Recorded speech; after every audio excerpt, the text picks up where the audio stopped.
Hello and welcome back to my RC channel. I'm Andy RC and today's video should be a fairly straightforward one.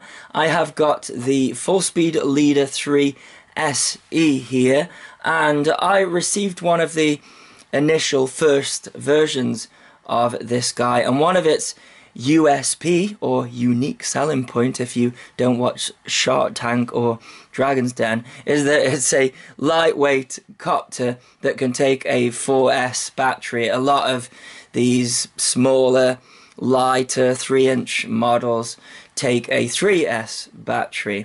Anyways, I flew it on a 3S and I really liked it. It did lack a little bit of power, and I was looking sort of like at the KV of the motors and things, and I thought, you know, it's probably going to be better on a 4S with a 2.5-inch blade. But anyways, Full Speed said that no, you can use the full 3-inch blade on a 4S, and I did that, and one of the motors smoked and it did a flip of death.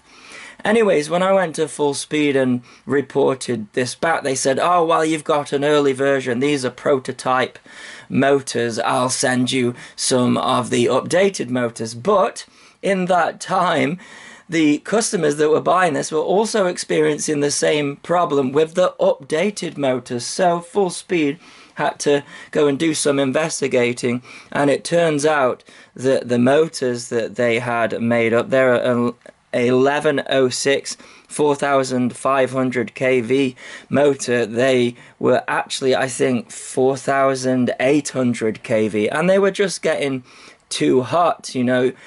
Even on a 3S they were coming down hot, and if you just did a hover on a 4S they were really hot. So they have sent me, now what they are saying is the true updated motor. It's a little bit different actually. You can see we've got a naked bottom there compared to this one. So I fitted it to this guy.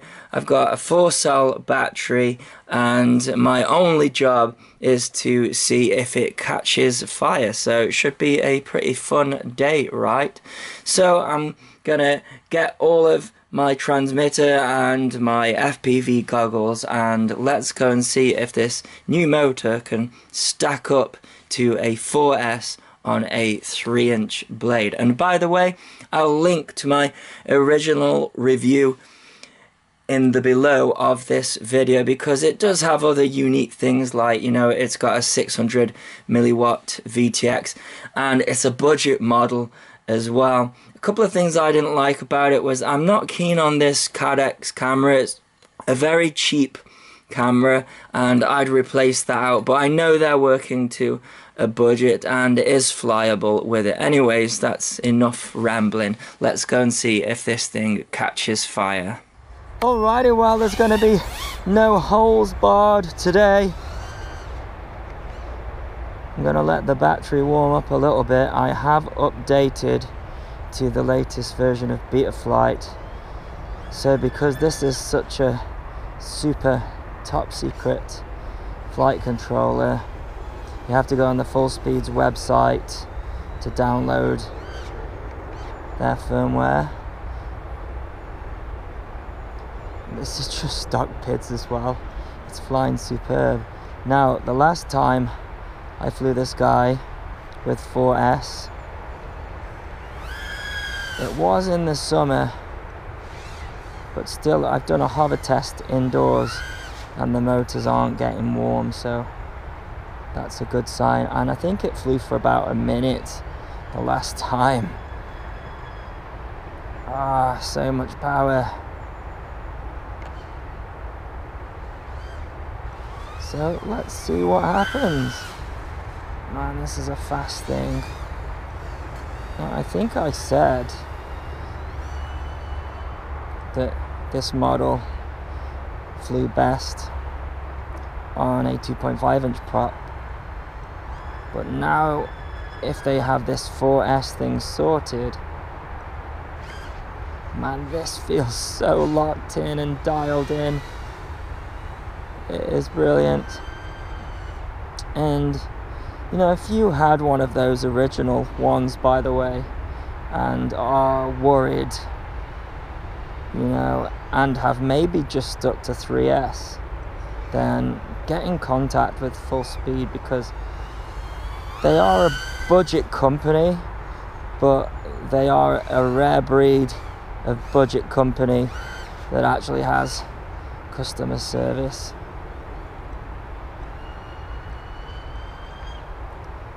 And so far it does look like these new motors are doing the trick.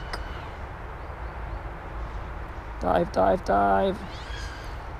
Still not too keen on the camera, I have to say. I know they're working to a budget, but still, I'd still switch the camera out to something a little bit better. In fact, I did switch this camera out.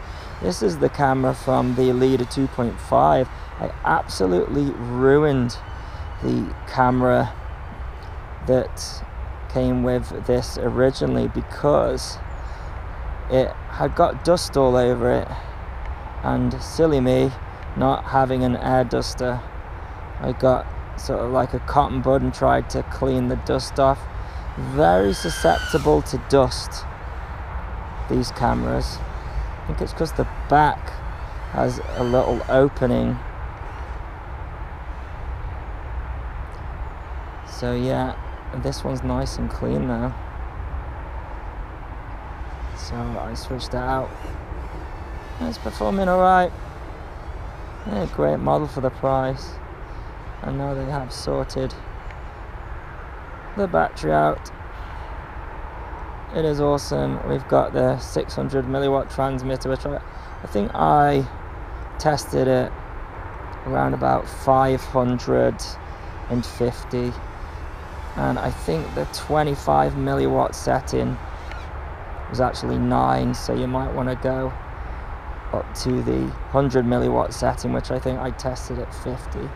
But you know, yeah, you can go all the way up to 500 milliwatt. But anyways, it's not caught fire. Wonderful.